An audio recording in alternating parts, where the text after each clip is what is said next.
नमस्कार, राम राम। महान स्वतंत्रता सेनानी उमर खालिद जी से आप परिचित होंगे।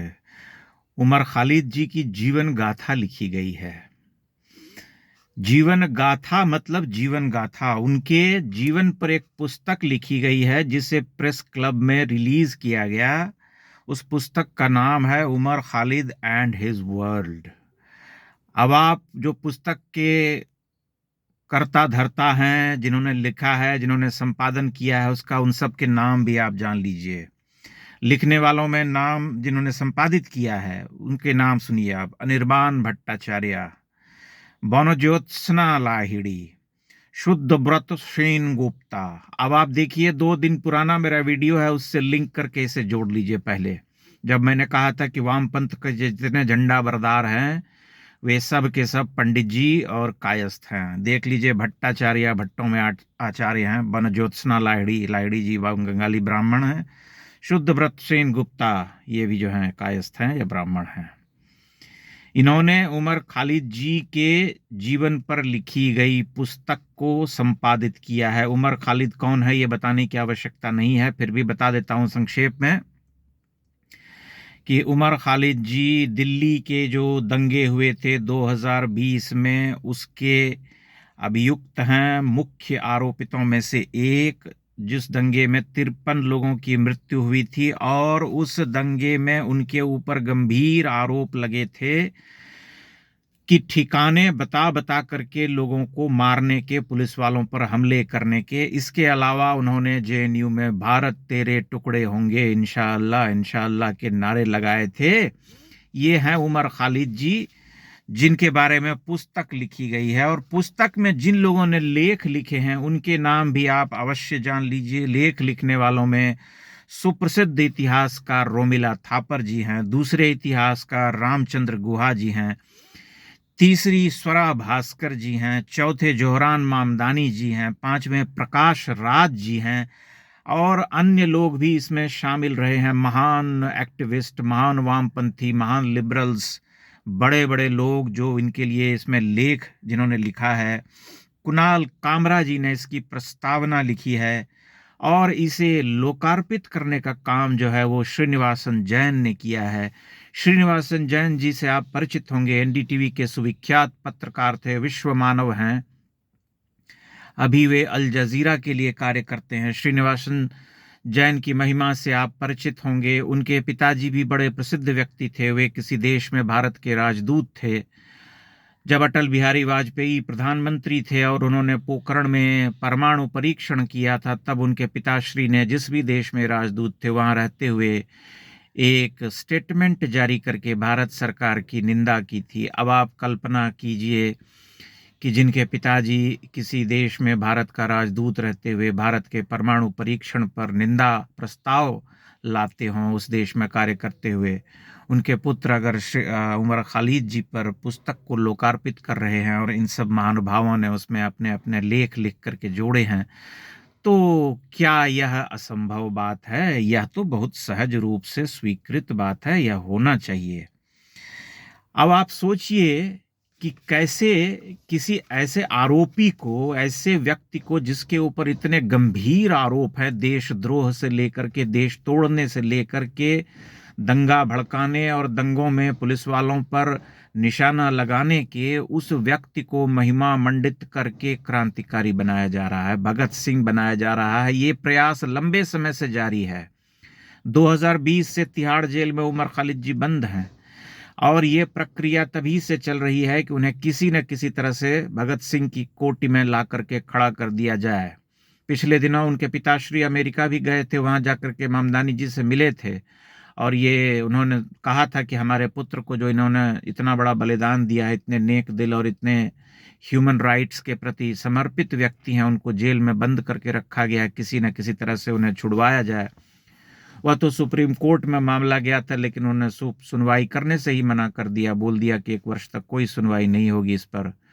तब जो है ठसक गया। अब ये तमाम तरह के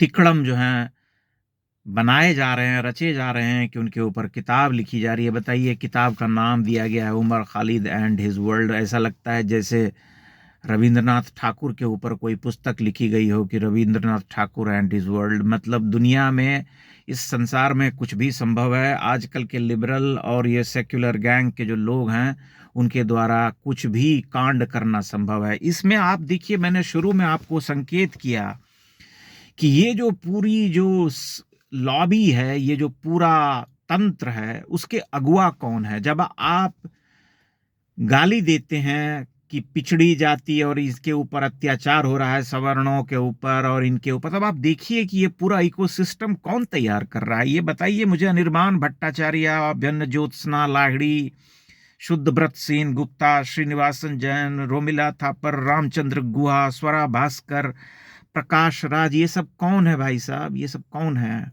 मैं बार बार आपसे कहता हूं कि मेरा वो वीडियो भी आप देख सकते हैं, 2 दिन पुराना, वामपंथी पंडित करके है, जिसमें कि मैंने ये संकेत किया है कि कैसे ब्राह्मणों और उच्च जाति के लोगों का वामपंथी मूवमेंट पर कब्जा रहा है और कैसे वे बरगलाते हैं लोगों को, वही लोगों को पीटते पिटाते हैं और बदनाम होते हैं वे लोग जिनका उसमें कोई डायरेक्ट इन्वॉल्वमेंट नहीं होता, या वो पीछे खड़े रहते हैं, क्योंकि उनको बरगलाने की भूमिका इनके द्वारा निभाई जाती है। ये वस्तु स्थिति है, ये इस देश में हो रहा है। प्रेस क्लब जो है वह एक तरह से इनका अड्डा है, जहां पर कि इस तरह की गतिविधियां चलती रहती हैं। शराब नोशी वहां पर एक बहुत साधारण और सबसे बड़ा आकर्षण का केंद्र है। वहां सस्ती शराब मिलती है, इसलिए वहां पर पत्रकार महोदय बड़ी संख्या में जाते हैं। बड़े बड़े क्रांतिकारी, बड़े बड़े लोग सब जो वामपंथी विचारधारा के अगुआ हैं, प्रवर्तक हैं, वे वहां पहुंचते हैं। और सांध्य वेला में वहां अक्सर क्रांति का बिगुल जो है बज उठता है। इस देश में लोकतंत्र की चूलें हिला दी जाती हैं और साम्यवाद जो है उसकी घरघराहट सुनाई पड़ती है। उसी प्रक्रिया में यह काम भी जो है पूर्ण हुआ है, जिसमें कि उमर खालिद जी की जीवन गाथा लिखी गई है, चंद्रशेखर आज़ाद की जीवन गाथा, भगत सिंह की जीवन गाथा, उसी तरह से उमर खालिद जी की जीवन गाथा। यह देश ऐसे ही महान क्रांतिकारियों से आबाद रहा है, ऐसे ही क्रांतिकारी यहाँ पैदा होते रहेंगे, तभी तो यह देश बचा रहेगा। अन्यथा इस देश के ऊपर तो संकट छा जाएगा। भगवा ध्वज जो है लहरा रहा है, लोगों का गला घोंटा जा रहा है। बताइए ये सब क्या हो रहा है इस देश में? मतलब आप इस पहलू पर विचार कीजिए और सोचिए कि जब आप आपस में लड़ते हैं हिंदू होकर के, तब आपको सोचना चाहिए कि कौन आपको बर्बाद करना चाहता है। ये यही लोग हैं, वो यही लोग हैं जो अकादमिक जगत में बैठे हुए हैं, यही लोग हैं जो इतिहास पढ़ाते हैं, यही लोग हैं जो इतिहास की पुस्तकें लिखते हैं, यही लोग हैं जो मोटी मोटी किताबें लिख लिख करके एक नैरेटिव चलाते हैं। यही लोग हैं जो उमर खालिद को स्वतंत्रता सेनानी बनाते हैं, शर्जील इमाम को स्वतंत्रता सेनानी बनाते हैं और तमाम ऐसे लोगों को हीरो बना करके आपके सामने पेश करते हैं ताकि आपकी बुद्धि को भरमाया जा सके। और यही लोग जंतर मंतर पे जा करके भारत तेरे टुकड़े होंगे, कब्र खुदेगी, कब्र खुदेगी, यही वो लोग हैं जो ब्राह्मणों के कब्र खोदने के नारे लगाते हैं, यही वो लोग हैं जो मोदी के भी कब्र खोदते हैं। लेकिन आप इनको आइडेंटिफाई नहीं कर पाते, आप देख नहीं पाते कि एक ही शत्रु है जो कि आपको तोड़ रहा है, लेकिन आप आपस में लड़ने पर आमादा हैं।